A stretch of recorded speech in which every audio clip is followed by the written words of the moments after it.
Bismillahirrahmanirrahim. Alhamdulillahirabbil alamin wassalatu wassalamu ala asyrofil anbiya'i wal mursalin sayyidina Muhammadin wa ala alihi washabihi ajma'in wa ala alihi warahmatullah. Wa nafa'ana bi ulumihi wa amadana bi asrarihi wa bikum fid dharaini. Amin. Faslun fil ijtihadi fi awqatis shalah. Sekarang membahas tentang ijtihad. Ijtihad di mencari atau mencari dan meyakini masuknya waktu sholat.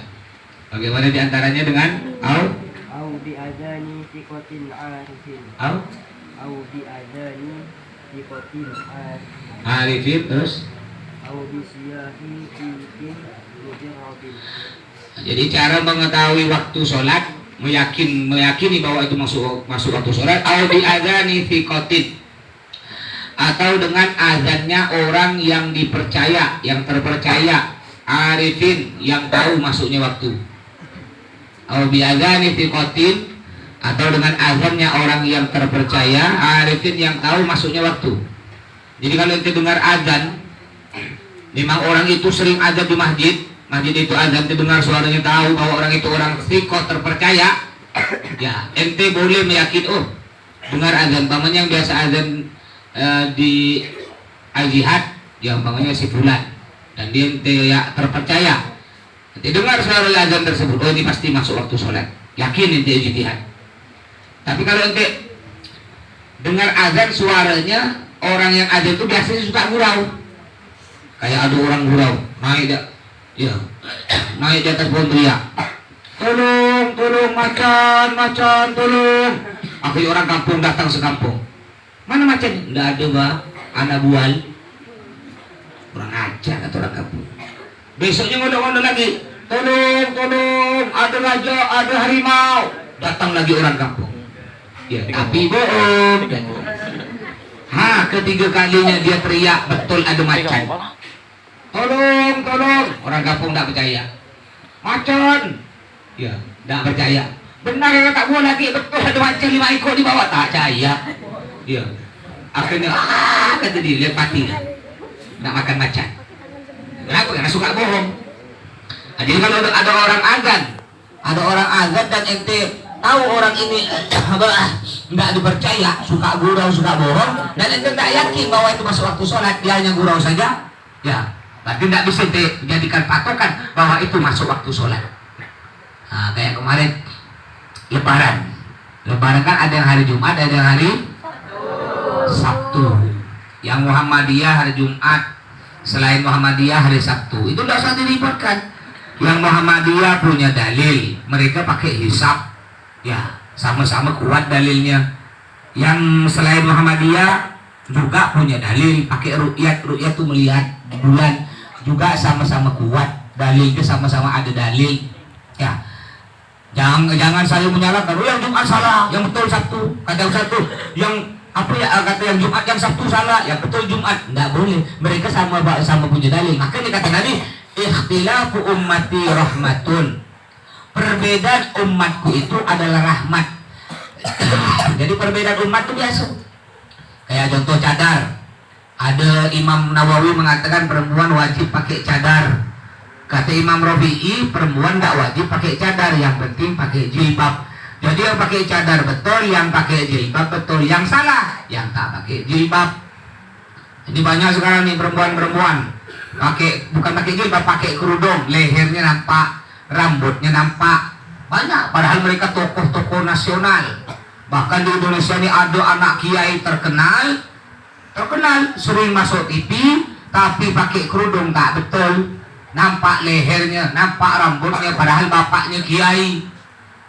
Ini tidak boleh satu rambut biada yang perempuannya, satu rambut itu aurat, ya satu rambut itu aurat. Nampak satu rambut saja itu akan dilemparkan ke dalam api neraka. Nampak satu rambut. Bagaimana kalau nampak banyak rambut? Gimana kalau nampak lehernya? Sedangkan yang pakai jilbab dia harus betul-betul, yang pakai jilbab rapat. Tidak boleh nampak rambut satu. Jadi kalau pakai jilbab pakai dalaman. Berapa harga dalaman? Paling 5.000. Kalau tidak ada dalaman boleh pakai celana dalam atau pakai pampers. Kan ada viral itu, pakai dalaman, pakai pampers. Ya. Nah, jadi kita saling menghargai. Makanya Muslim, orang Islam walaupun berbeda, jangan gara-gara perbedaan lalu ada perpecahan. Sampai kemarin ada viral tuh, ada orang ya viral, dia bilang bahwa yang Jumat itu, yang lebaran Jumat itu salah, Muhammadiyah salah. Kalau aku sampai ketemu dengan orang Muhammadiyah, mau aku bunuh satu-satu katanya. Ya, mau aku bunuh satu-satu. Ini udah pengancaman. Ini masuk pada pidana, pengancaman mau membunuh orang. Ini sebenarnya ada hukumnya, tapi sampai sekarang wallahu a'lam dilanjut apa enggak. Ya. Nah, jadi itulah perbedaan. Jadi kalau masuk waktu sholat ente meyakini ada dengar suara azan dan ente kenal suara orang tersebut, bahwa orang tersebut tak pernah bohong, terpercaya, ente boleh sholat dengan meyakini suara azan tersebut. Yang selanjutnya, tanda-tanda masuk sholat dengan Aubisiyah hidikin, atau dengan kokokan ayam jago. Aubisiyah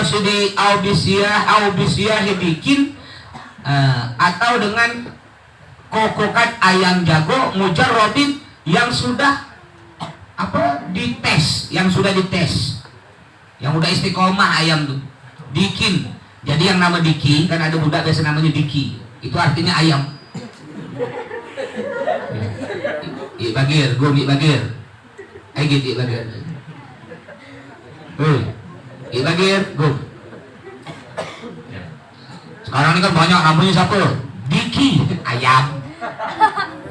Ada lagi namanya apa lagi? Kaisa, baju. Artinya namanya keren. Kaisa, baju lap-lap. Ada lagi namanya Kaila. Kaila itu artinya apa? Sekali-sekali tidak. Nggak akan. Apa artinya nggak akan? Ente kalau beri nama anak ente, minta ke habaib, minta ke ulama. Bukan ente cari di Google, ikut-ikut orang. Ya, jadi beri nama anak itu bukan enak ke ente. Wah, kalau nama Maimunah, Khadijah, nama kampungan dia. Kaila, Kaisa, siapa lagi? Coronavirus.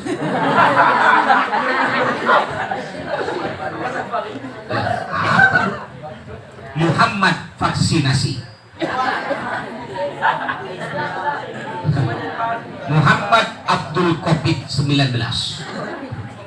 Apa nama anak? Jadi anak beri nama, minta ke habaib, minta ke ulama. Kalau dia nanti balik udah berkeluarga, punya anak, telepon. Kalau rumah itu jauh, telepon abi, telepon umi, atau minta ke mas. Atau kalau rumah itu dekat, pergi langsung. Kalau bisa, ada anak angkat abi yang punya rumah makan, itu mungkin pernah lewat atau pernah makan atau pernah lihat, namanya rumah makan Bebek Bujang atau bakso 3 sapi. Pernah lihat? Itu yang punya anak angkat abi, namanya Mas Lukman. Tiap bulan kesini nyumbang.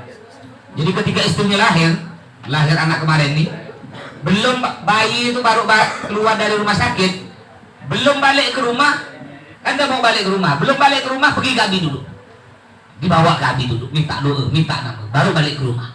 Padahal bukan santri abi, hanya anak angkat abi. Ya, kayak gitu. Bebek Bujang di mana-mana ada, di Selatan ada. Bakso 3 sapi, Bebek Bujang, ada lagi beliau baru buka mie dono di Pancasila. Jadi dulu ini beliau buka usaha bangkrut. Nah, nggak gaya bangkrut, akhirnya dapat saran dari orang, coba pergi ke Abi Tolib. Alhamdulillah pergi ke Abi, dan Abi diberi amalan. Ya, amalan diamalkan, alhamdulillah. Sekarang masya Allah, mungkin rumah makannya udah ada 10 kan. Buka cabang di Jakarta. Ya. Kenapa? Karena dekat dengan ulama itu. Nah, ini soalnya santri-santri sekarang banyak alumni Al-Jihad. Kemarin lebaran nggak ada pergi. Banyak. Ya, alumni Al-Jihad. Lebaran nggak ada pergi ke Abi. Dan mas lihat-lihat yang nggak begini, bahkan yang udah jadi kiai, yang nggak pergi Al-Jihad, bahkan yang udah kaya. Mungkin takut kali ya, nanti kalau ke Al-Jihad mau tak mau harus beri Abi pada sedikit 5 juta, kan orang kaya. Ya. Tapi herannya orang ini nih, santri yang alumni al-jihad yang udah jadi kiai, yang udah kaya, yang tak pergi ke gurunya, ya banyak orang cerita, oh dia pergi ke rumah saya mas, padahal jauh rumah kawannya, di Singkawang nyampe, pergi ke pantai Singkawang nyampe, rumah kawannya nyampe, jalan-jalan ke Jakarta nyampe, tapi rumah gurunya di Sungai Jawi cuma pakai motor 5 menit tak nyampe. Gimana mau dapat berkah? Sombong. Ini alumni yang sombong. Dia lupa dulu dia mondok di sini, kena gatal-gatal. Ya sama dengan ente. Tapi ketika udah sukses jadi orang kaya, udah jadi kiai, udah merasa sombong. Bahkan kalau ditanya, ente kan alumni al-jihad? Iya dulu. Abi ente guru, mantan guru. Ada yang bilang gitu, mantan guru. Nggak ada mantan guru. Sampai kiamat guru-guru. Yang ada tuh mantan istri, ada mantan istri, mantan suami ada nggak mantan anak? Hah? Bapak emak ente nikah punya anak ente lalu cerai, ketemu dengan bapak ente, ya. Lalu itu siapa tuh? Oh itu mantan anak aku. Ada? Nggak ada. Yang ada mantan istri, mantan suami, mantan anak nggak ada. Bapak ente cerai dengan emak ente, tidak pernah ketemu. Itu siapa? Bapak ente, mantan bapak.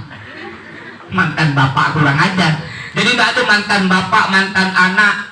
Mantan berarti bekas bapak, bekas anak. Atau mantan guru, nggak ada.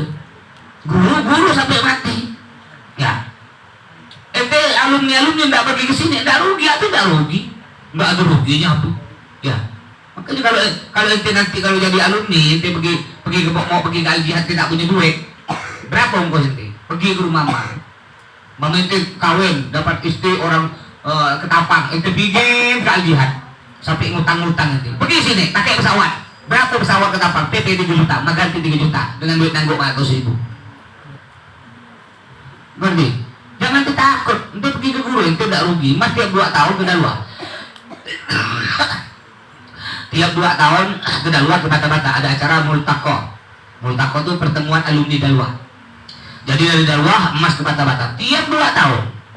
Cuma kemarin Mas tak pergi tahun lalu karena Mas pas umroh. Selama Mas kosong nggak umroh, tetap Mas pergi. Mas cancel semua jadwal ceramah. Mas telepon sore baik, maaf saya ke Dalwah. Ini ada acara rutinan tiap 2 tahun. Kalau mau saya carikan pengganti. Aduh nggak bisa Ustaz. Kalau nggak bisa udah dicari ganti lain. Ya. Tahu kalau ke pondok Dalwah nggak cukup ke Dalwah tuh walaupun cuma 4 hari 5 hari paling sedikit 20 juta habis. Ongkos pesawat PP 3 juta, hotel 300.000 kalikan 5 hari 1,5 juta, anggaplah 2 juta, 5 juta habis. Makan, emang tak makan? Ya, makan berapa sekali makan di Jawa? Itu untuk makan, untuk pesawat, ongkos hotel makan kurang lebih 5 hari 6 juta, ongkos taksi. Terus untuk salaman ke guru, masa salaman ke Abu Buya 100.000? Itu bapak ente. Salaman ke Mas 5.000 boleh. Ya sekarang tidak ada. Dulu ada wali murid, masya Allah ya. Tiap salaman tidak lebih dari 5.000. Dilipat kecil sekali. Kecil. Pertama mau dapat di paling 100.000 juga 5 bulan ini buka-buka rupanya 5.000. Alhamdulillah tak apa rezeki ya. Sekarang tidak ada sekarang. Sekarang ya ada paling sedikit 20.000 adalah. Ya alhamdulillah meningkat ya. Ya mah tak perlu salaman dari bapak ente fulus tak perlu. Alhamdulillah mas cukup. Bapak ente tak pernah salaman ke mas, alhamdulillah cukup. Ya. Jadi begitu. Jangan ditakut. Mas kuda luar, mas Yurunya kuda luar. Ya. Pas jawaban kuda luar kalau ada acara mutakok. Enggak datang dari Dalwa, alhamdulillah. Enggak bangkrut, enggak miskin, enggak jadi nongkrong di simpang 4 lampu merah. Jangan lihat ustaz-ustaz dan dia yang pergi ke gurunya. Padahal jauh. Habis paling sedikit 10 juta, 5 juta. Ada nggak datang dari Dalwa tiba-tiba nongkrong di simpang 4 lampu merah sambil bawa cantik? Ada nggak? Nggak ada kan? Datang happy ya, nggak miskin, alhamdulillah. Tapi berkah pasti diganti. Makanya ente kalau ingin hidup ente berkah, ente jangan sombong. Paling sedikit setahun sekali lebaran, ente pergi ke guru ente, pergi ke abi, pergi ke mi. Kalau ente punya suami, bawa suami ente, bawa anak ente biar kenal. Ente punya istri, bawa istri ente, bawa anak ente, biar kenal ke guru ente, biar tambah berkah. Ya. Jadi kalau ente mendengar suara ayam, yang mana ayam tersebut memang udah istiqomah, azan subuh dia berkokok, itu bisa jadi patokan ente. Ya, istiqomah dari dulu itu punya ayam. Asal dia berkokok, berarti azan subuh. Kita tahu dah. Masuk waktunya. Kan kadang-kadang ada ayam yang udah terlatih tuh. Ayam memang suka berkokok ketika udah agak siang. Ada ayam-ayam jago yang udah terlatih biasanya. Kalau di sini tidak ada ayam, tidak ada suara ayam. Di sini suara assalatu wassalamu alaik. Nah, itu berarti hampir subuh terus.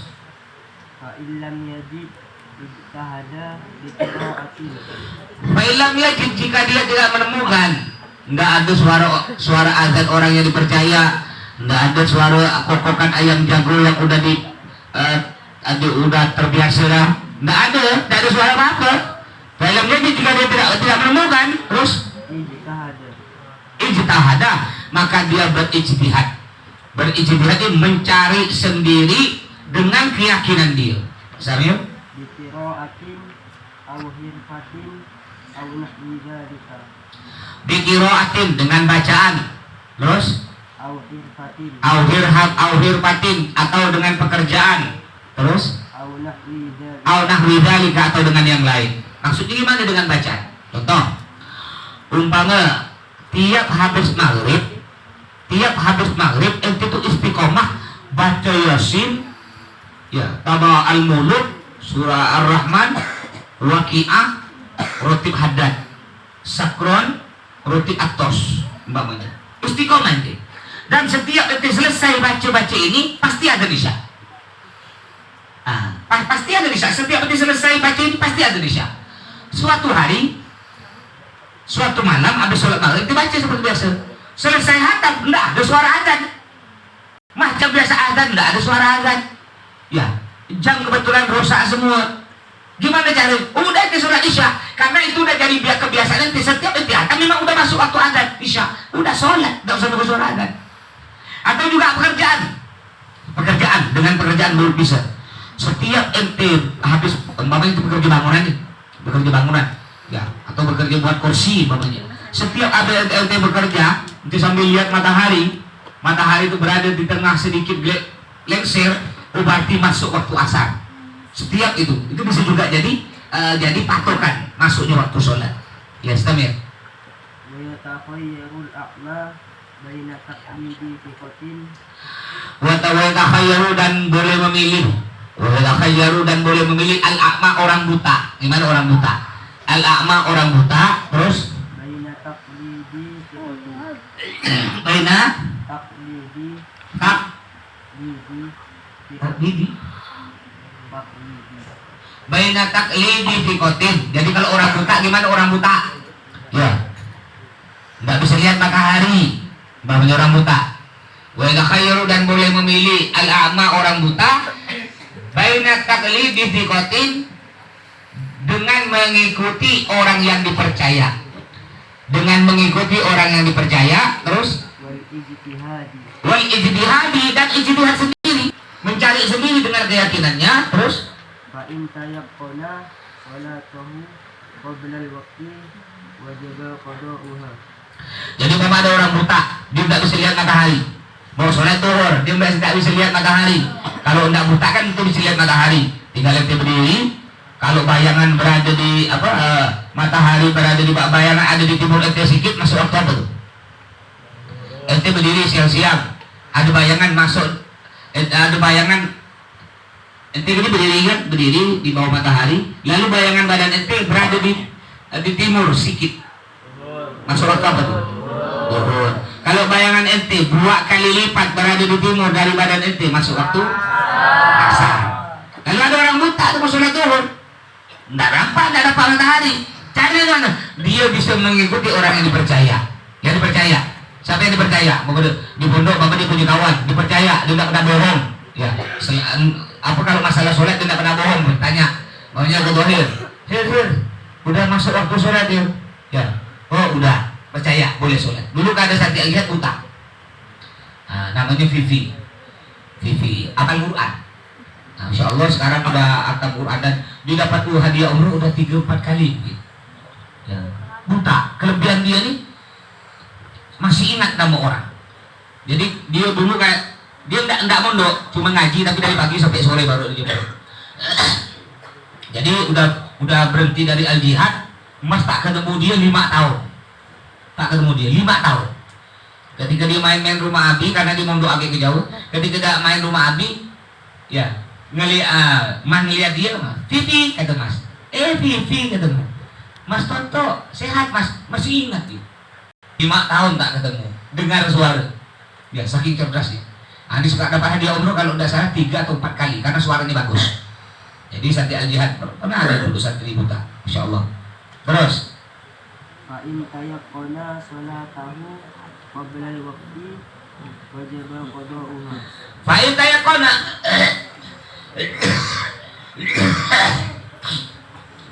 Fa'in tayaqqana jika dia meyakini. Fa'in tayaqqana jika dia meyakini salatahu salatnya.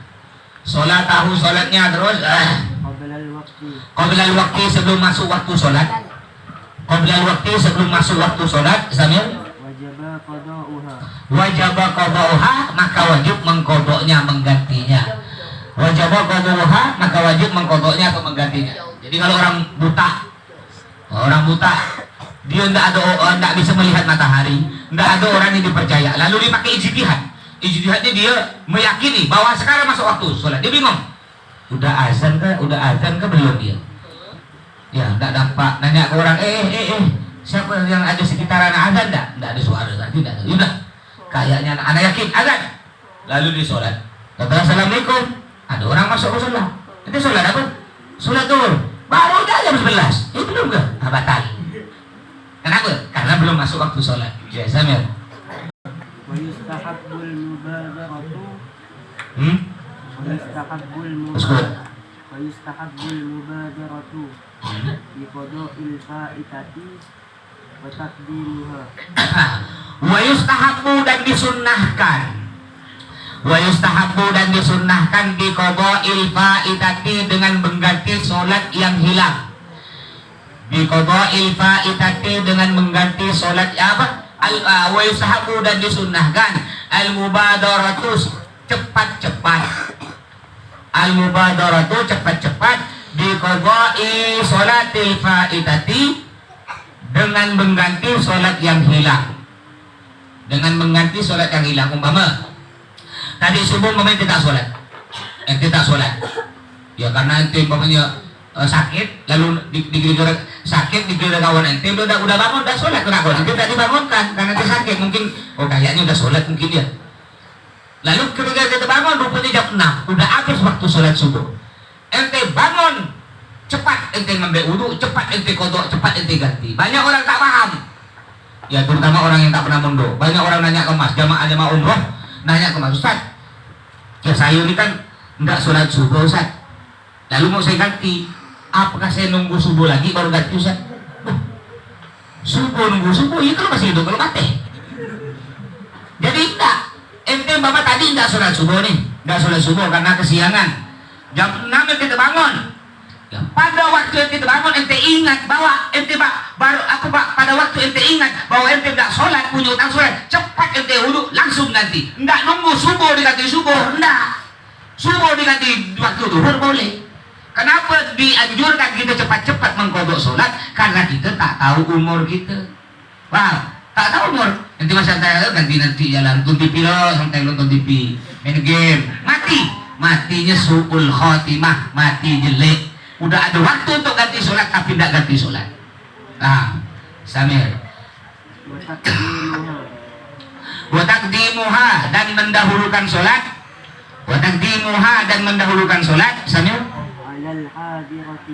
Wa taqdimuha dan mendahulukan sholat yang hilang, alal hadirati atas sholat yang dihadapi. Alal hadirati atas sholat yang dihadapi. Jadi dianjurkan mengkodok sholat dulu baru sholat yang kita hadapi sekarang. Contoh, ente sebelum subuh jam 4 azan subuh kurang setengah jam ente tidur karena mungkin pusing tidur ente. Rupanya bangun tak bangun jam 12 azan duhur yang kita kejut. Astagfirullahaladzim, mana hilang subuh nih? Dosa tak ente tak sholat subuh? Nah, kalau ente tidurnya sebelum azan subuh atau sebelum azan, ente tidur dan ente tak bangun sampai kesiangan, ya ente tidak dosa. Tapi kalau ente tidur udah masuk waktu subuh, ente udah dengar azan, Allahu Akbar, Allahu Akbar. Nanti aja lah 5 menit lagi, ente tidur, lalu ente bangun, habis waktu subuh, ente dosa. Ya, jadi gitu. Kalau tidurnya sebelum azan lalu kesiangan itu tidak dosa. Jadi ente tidur jam 3:30 subuh, bangun ente jam 12, udah habis tidak waktu subuh, masuk waktu duhur. Nah, lalu yang di mana yang kita lakukan? Apa mengkodok waktu subuh atau melakukan waktu sholat duhur? Yang dianjurkan mendahulukan kodok dulu. Sholat subuh dulu ente kodok, setelah assalamualaikum ente berdiri baru sholat duhur. Ayo, ya Samir.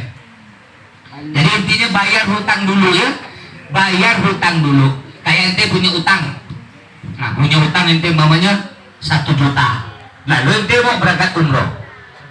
Ente punya utang ke kawan 1 juta. Lalu ente lah jual tanah laku 30 juta. Ente mau daftar umroh. Yang mana dahulu? Bayar utang atau umroh dulu?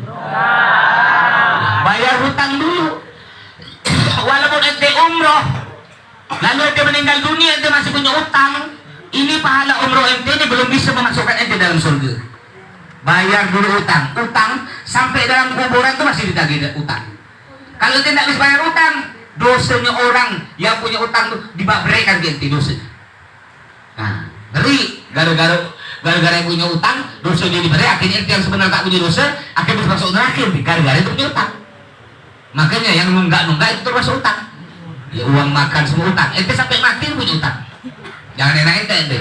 Ada santri dulu dia nunggak 1 tahun, lalu dia berhenti mondok, dapat 1 tahun dia datang ke Mas. Ya, pada waktu itu uang makan masih 150.000. Dulu lama, ada belasan tahun yang lalu. Langsung dia beri duit 5 juta. Duit apa nih kata Mas? Mas, anak nunggak 10 bulan, 1,5 juta. Alhamdulillah anak kerja selama setahun Mas. 3,5 juta, yang 3 juta untuk pondok, yang 500 untuk Mas. Alhamdulillah. Santri yang soleh. Padahal namanya bukan mat soleh. Nah, ente gitu kalau punya utang ke guru. Utang 1 juta, bayar 1 juta. Ya. Bukan namanya bunga. Yang tak boleh ini gini. Yang tak boleh ketika ente minjam ke Mas, anak minjam duit 1 juta ya.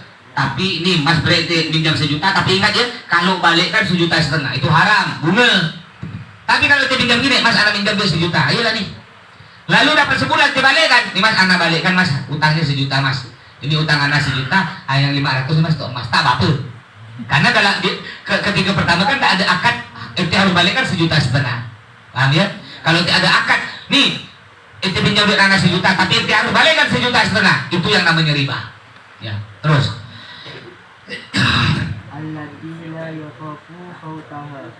Allati la yakhafu fautaha, yang tidak takut hilangnya. Sambil Wa in khafa fautal jama'ati fiha. Fiin. Ana.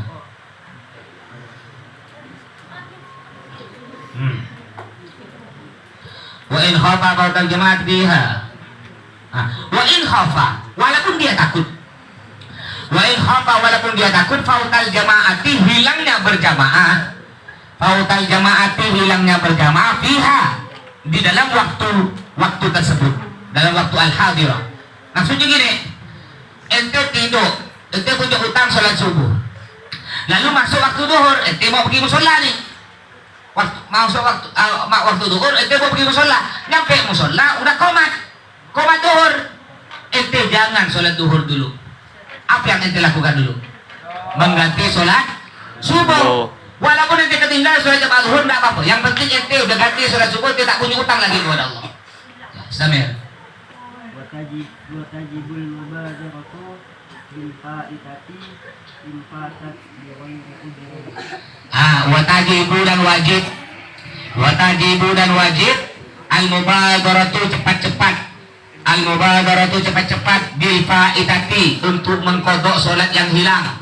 Bil faitati, untuk mengkodok sholat yang hilang. In fatat, jika sholat itu hilang. In fatat, jika sholat itu hilang, biwairi udrin, tanpa ada udur. Biwairi udrin, tanpa ada udur. Nah, jadi kalau ente bawa punya utang sholat, ente nggak sholat karena ente kesiangan, nggak bangun sama sekali, ya bawanya ente tidur malam, lalu ente tak bangun, ukur. Ente tidur malam, lalu ente tak bangun jam 6, berarti habis tak waktu sholat apa yang habis tuh? Waktu sholat subuh habis. Itu ente disunnahkan, nggak wajib ya, disunnahkan ente cepat-cepat ganti sholat subuh, disunnahkan. Karena apa? Karena ente kesiangan disebabkan ente apa tadi? Nggak bangun sama sekali. Tapi kalau begini, ente udah azan subuh, Allahu Akbar dengar. Ah udahlah, anak mau sebentar lagi aja. Nanti kan biasa. Enggak, ente di kamar dibangunkan. Gum. Azan subuh. Lalu ente pindah depan rumah Mas Irul. Tenang ya. Nanti kan masih lama nih komat. Biasanya komat dari azan ini sekitar 20 menit. Nanti kan banyak kawan-kawan yang lewat depan rumah Mas Irul, pasti ada dibangunkan. Tidur ente. Rupanya nggak ada orang yang ngelihat. Ente tidurnya di pinggir pagar rumah Mas Irul tuh, mepet. Nggak ada orang lihat. Ente tidur udah azan subuh, ente tidur. Lalu ente bangun jam 6:30. Ini berarti ente punya hutang sholat tanpa ada udzur. Ente sengaja kan? Udah masuk waktu ente masih tidur. Gimana? Ini hukumnya wajib dia cepat-cepat ganti sholat. Wajib bangun cepat-cepat duduk pakai daun sholat cepat. Kenapa? Kalau ada dicabut dia masuk terakhir dia. Tapi kalau punya hutang karena punya udzur kayak tadi kesiangan atau juga termasuk udzur lupa. Contoh lupa itu saking asik nih baca kitab. Ya baca kitab. Kebetulan mati lampu, pondok mati lampu. Liburan mati lampu sesungai Jawi. Liburan sisa ente ya 3 orang yang 2 tidur, bangunnya ente baca kitab saking lamanya ente baca kitab tuh. Setelah sholat subuh ente baca kitab, selesai baca kitab, wallahu a'lam bishawab, ente keluar kamar kan lampu hidup ya, saking enaknya ente nunduk ini tak tahu wallahu a'lam bishawab ya, habis subuh lihat ente, oh berarti masih jam 5:30, masih gelap katanya. Lihat jam, kok jam 7? Tanya orang, pagi apa habis sholat isya? Hah? Jadi anda baca kitab dari habis sholat subuh sampai azan isya. Duhur, asar, maghrib, hilang. Gimana ini? Ini termasuk udzur. Jadi kalau udzur dia tidak dosa. Disunahkan dia cepat-cepat mengganti sholat tersebut. Jadi yang tidak termasuk udzur jika dia melakukan sesuatu yang tidak dosa, kayak baca kitab, that's good. Tapi kalau dia main judi, saking asiknya main kolok-kolok, buka kepiting, nagel, saking asik 3 hari 3 malam baru disadar. Gimana? Ini dosa tetap dia, wajib cepat ganti sholat. Ya. Terus, Tamir, Faslun. Jelas. Allah alam bisawab. Nah, jadi santri semua nanti putra